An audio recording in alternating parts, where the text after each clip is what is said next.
Bien, supuesto que las justificaciones anteriores estén bien explicadas y bien, digamos, bien asentadas por mí, efectivamente sean justificaciones falsas, tocaría ahora hablar de las justificaciones verdaderas, es decir, de cuáles sean los fundamentos de la legitimidad de una política lingüística. Primer punto, el sujeto, vamos a decirlo como dice, por ejemplo, Félix Ovejero, en un libro magnífico sobre, por ejemplo, que habla del Cromañón. La unidad de valoración para juzgar una política lingüística no es ni la lengua misma, es el individuo. Es decir, la cuestión, en último término, política es de qué manera deben ejercer los individuos su libertad en las relaciones con la lengua, o con las lenguas en este caso, puesto que hablamos siempre de la posibilidad de la otra lengua, ¿no? Segunda tesis que va con esta, la lengua no tiene esos valores, digamos, sacrales, identitarios, etcétera, etcétera, sino que tiene, para empezar y fundamentalmente, unos valores, ante todo y sobre todo, instrumentales, es decir, comunicativos. No hablamos digamos, para referirnos, para integrarnos en una comunidad pasada, histórica, supuestamente tradicional. Estamos hablando hablamos precisamente porque necesitamos transmitirnos cosas con las gentes de nuestro presente y de nuestra propia comunidad lingüística, no de otra. Tercero, por tanto, el sujeto primero, básico de la lengua, de los derechos lingüísticos, los derechos del hablante, de un sujeto, de un individuo, el sujeto primero sería el hablante. Vamos a ver. Uno puede ser hablante de una lengua materna o uno puede ser hablante de una lengua adquirida.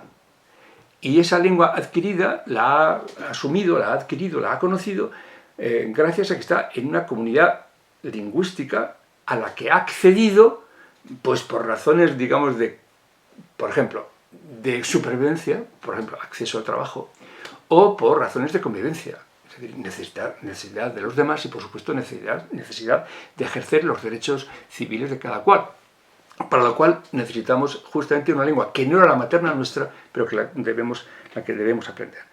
Por tanto, digamos, que nadie piense que estoy hablando únicamente de la lengua materna, porque eso se habría reducir mucho, ¿no? Los rumanos que se incorporan al mercado de trabajo en Cataluña o en Navarra, etcétera, etcétera, precisamente para poder incorporarse a ese mercado, precisamente para ir poco a poco ganando en derechos, etcétera, etcétera, tendrán que aprender euskera. O aprender, español en un caso, catalán en otro, etc.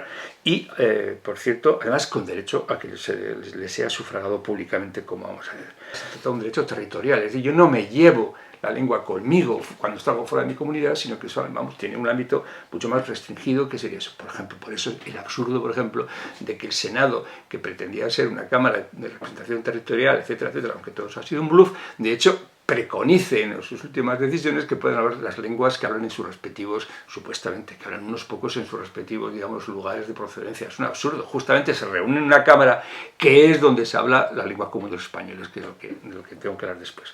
Por tanto, seguimos así enumerando tesis. El principio básico de la política lingüística, de acuerdo con todo esto, es la adecuación a la realidad sociolingüística. Esto lo mantiene con toda claridad la Carta Europea de Lenguas Regionales y Minoritarias, que fue formulada en el año 92 y ratificada por España en el año 2001. Es decir, no vale ni el principio normativo de la demanda.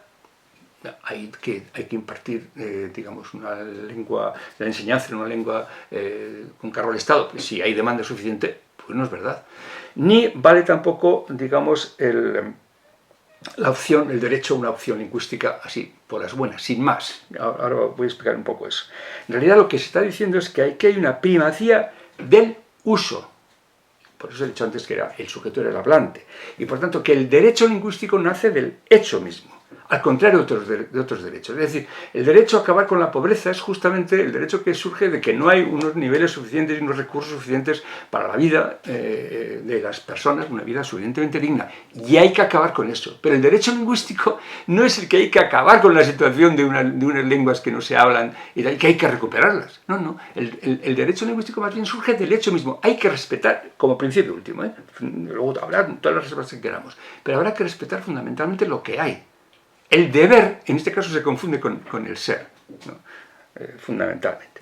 Por eso, la Carta Europea de Lenguas Regionales y Minoritarias habla de que este tipo de derechos, la adecuación a la realidad, o sea, basado por el principio de la adecuación a la realidad sociolingüística, pone condiciones. Por ejemplo, tiene que haber un número suficiente de hablantes. Claro, me diréis, ¿qué número? Ahí está el problema, evidentemente. Pero esto habrá que combinarlo entonces también con cuáles son los recursos disponibles.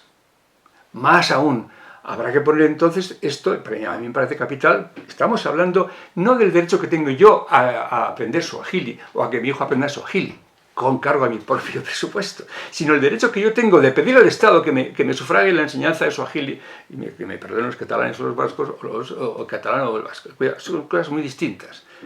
Lo que aquí se está diciendo es que efectivamente esas condiciones tienen que ser un número suficiente de hablantes, un número o una cantidad suficiente de recursos económicos. ¿Por qué? Sencillamente porque seguro que hay otras demandas que pueden ser o más numerosas, o más graves, o más urgentes, y habrá que establecer una jerarquía y una prioridad entre ellas. ¿Por qué es más urgente atender a los aspirantes a aprender una lengua u otra que a atender a los que necesitan, no sé, guarderías para poder tener a sus críos ahí para que ellas puedan trabajar, o hospitales en la zona que necesitarían porque tal, ¿no? Bueno, es una cuestión de justicia, y además es un problema de justicia lingüística. Es decir, por tanto, digamos, las demandas del aspirante hay que saber euskera, simplemente es cuestión de que sean comparadas y que sean atendidos los argumentos, y sean ponderados y cuantificados los argumentos respecto de otras necesidades públicas. Pues bien, lo primero que se descubre si aplicamos el principio de adecuación a la realidad sociolingüística, etcétera, etcétera, en España con relación a todas las lenguas, es sencillamente que tenemos una lengua común, que es el español o castellano, y que los demás son lenguas, digamos, particulares. Pero que esta lengua común no solamente es la mayoritaria, que todos la conocen y todos, mejor o peor, la hablamos, sino que son también mayoritarias en las propias comunidades lingüísticas que cuentan con una lengua específica, particular, la lengua llamada propia. Algunas aplicaciones, tercer capitulillo y final, tercer epígrafe de esto que estoy diciendo. Algunas aplicaciones particulares en política lingüística de esto. Bueno, sencillamente toca aquí denunciar 2 o 3 clases de atropellos y de injusticias lingüísticas muy notorias, muy notables en este momento y en este país. Pues cojo la enseñanza pública y la oferta de empleo público. En la enseñanza pública, es decir, estoy hablando de pública, por tanto subvencionada por parte del Estado, por parte de la autoridad pública. Bueno, yo creo que hay que decir no a la inmersión lingüística en Cataluña, sencillamente porque implica, como es obvio, y como han sido 400.000 millones de veces denunciados, con gran, sin embargo, digamos, arrogancia y desprecio por parte de las autoridades políticas o político-lingüísticas catalanas, en Cataluña existe un abandono obvio de la lengua común.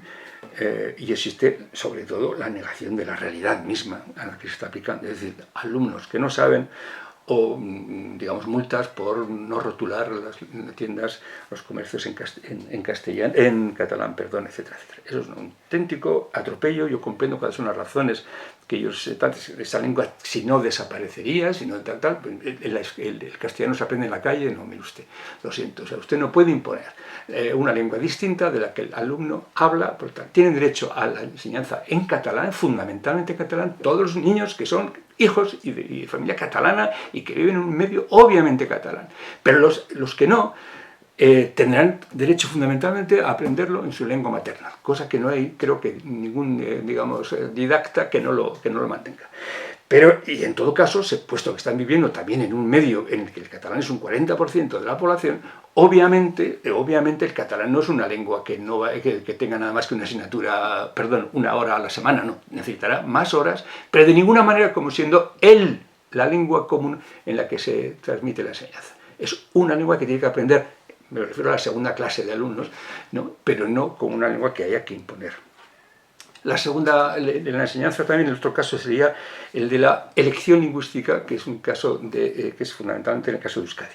Aquí hay que decir no a la elección lingüística, por más que suene realmente extraño, porque es precisamente el eslogan, digamos, la libertad de elección lingüística, el objetivo, el lema que se ha impuesto precisamente frente al atropello anterior de la inmersión lingüística catalana. Es decir, en Cataluña los inmergen y los sumergen, aquí no, aquí cada cual puede optar y tal.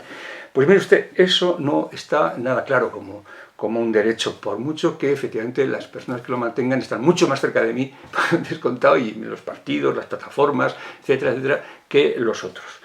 Sencillamente, por una razón sencillísima, yo tengo derecho a elegir mi lengua. Yo no tengo derecho a seguir la lengua de mi comunidad, etcétera. No tengo ninguna libertad para optar entre mi lengua y otra lengua. Tengo derecho a ver si, cuidado, en abstracto sí, pero si estamos hablando de que me la paguen, es decir, que esto corra a cargo del presupuesto del Estado, es aquí donde viene el problema, naturalmente. Es decir, cuando un señor me dice, oiga, usted puede elegir entre la bolsa o la vida, si me digo, mire usted, para empezar, el que usted me ponga ya semejante reto, semejante, digamos, elección a mi consideración, o sea, que yo tengo que elegir mi bolsa o mi vida, pues ya es una brutalidad, es una brutal imposición frente a la cual usted no tiene ningún derecho. Porque usted sabe que yo tengo que elegir mi vida, en este caso, pero si yo tengo derecho a las dos.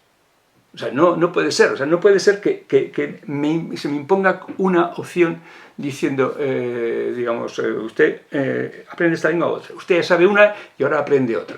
Eso es, si aprenderé otra, podré elegir esa otra, repito, si efectivamente yo, por ejemplo, mi hijo vive en esa comunidad y tal.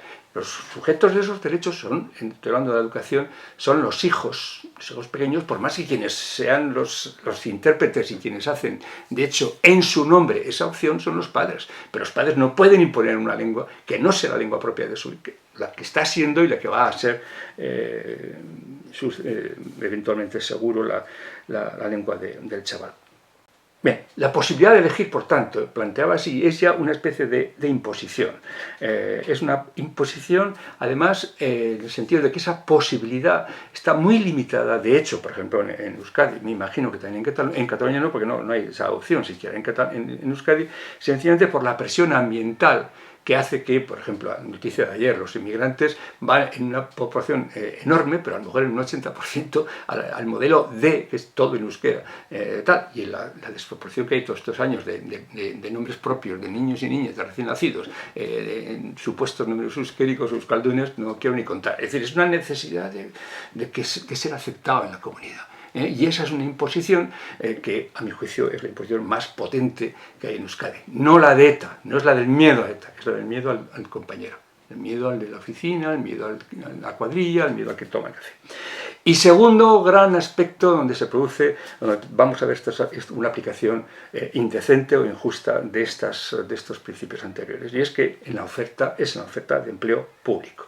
Es decir, se está dando desde hace muchísimos años, se ha levantado el grito más últimamente, se ha corregido un poquitín con un gobierno socialista, pero sigue siendo, porque los socialistas no se atreven a meter suficientemente mano en este asunto, porque no tienen las ideas suficientemente claras, se está publicando concursos para empleo público en el que o bien como requisito o bien como mérito se está poniendo, como sabéis, el conocimiento en distintos niveles de conocimiento de euskera, etcétera, como condición sine qua non o bien como un mérito para plazas cuya función o no requieren ese uso del euskera, ni ese conocimiento, ni ese ejercicio del euskera, o lo requieren en una cantidad infinitamente menor. Y esto es una cosa que el gobierno vasco está reconociendo. Es decir, que habían hecho una previsión de plazas con lo que llamaban perfil no sé qué, y les ha quedado libres la inmensa mayoría, sencillamente porque el público no demanda que se le atienda en euskera como supuestamente se creía. Con lo cual, digamos, la inmensa injusticia que se está creando, por ejemplo, ante el hecho de que mientras los vascos podemos acudir a cualquier, digamos, concurso español, puesto que tenemos la lengua común todos, los españoles no pueden concurrir a ningún tipo de oposiciones, etcétera, etcétera, para encontrar trabajo público donde se ponga como condiciones. Y se pueden dar casos, se están dando casos realmente, digamos, sangrientos de que los mejores médicos, los mejores profesores, los mejores cirujanos, los mejores no sé qué, pues tengan que salir porque no tienen el nivel de euskera correspondiente, que en muchos casos, repito, puede ser condición sine qua non para entrar en la oposición. Ese sería un ejemplo típico de subordinación de una justicia lingüística a las necesidades del euskera, que repito, las necesidades, perdón, del nacionalismo, que repito, requieren la lengua para ser nación y para así tener derecho a la soberanía.